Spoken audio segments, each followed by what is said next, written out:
évidemment, pour moi, ils sont bons pour le service. Moi, je pense que c'est surtout... Joël parlait d'Aubameyang tout à l'heure, qui est passé dans cette zone mixte sans broncher, sans dire un mot. Un des joueurs les plus expérimentés de cette équipe. Nous aussi, on a des joueurs expérimentés dans cette équipe qui tirent un peu, si on peut dire ça, vers la fin. Je pense à Franck Kessié, Seko Fofana.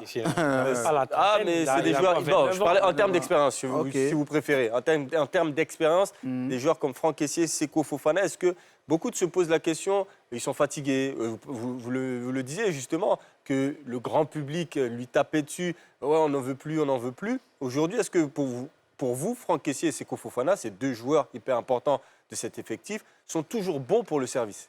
Non, évidemment. Évidemment, pour moi, ils sont bons pour le service. Après, c'est deux cas individuels, hein, à prendre chacun. Différents. Oui, vraiment différents, à prendre chacun. Franck Kessié, bon, c'est le métronome de cette équipe, c'est clairement le stabilisateur. En fait, le rôle qu'un stabilisateur joue sur un poste téléviseur ou un réfrigérateur par rapport au courant, c'est le rôle technicien. C'est le rôle que Franck Kessié joue dans cette équipe nationale. C'est vraiment le modérateur de cette équipe.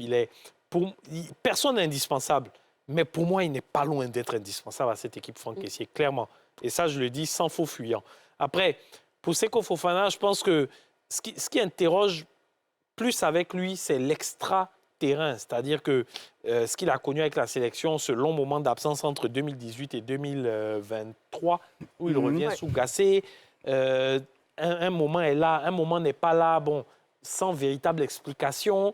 Je pense que c'est ça un peu qui fatigue. Pour ce qui est de son implication, une fois qu'il est sur le terrain, je pense que ça ne souffre d'aucune contestation. Et on l'a vu aujourd'hui, il tente des choses. C'est vrai que ça ne réussit pas toujours, mais c'est quelqu'un qui apporte du volume de jeu, de l'abattage, qui apporte du danger à l'entrée de la surface de réparation adverse aussi. Roland, vous êtes d'accord avec Nasser? D'accord en partie, mais je vais rester seulement sur le jeu. Hein.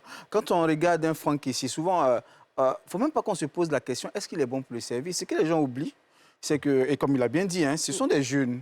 On a l'impression qu'on a affaire à des vieux joueurs. La présence de Lazare, ils ont été précoces, voilà. surtout Franck Kessié, par exemple, c'est un leader né. C'est un leader né, il est précoce.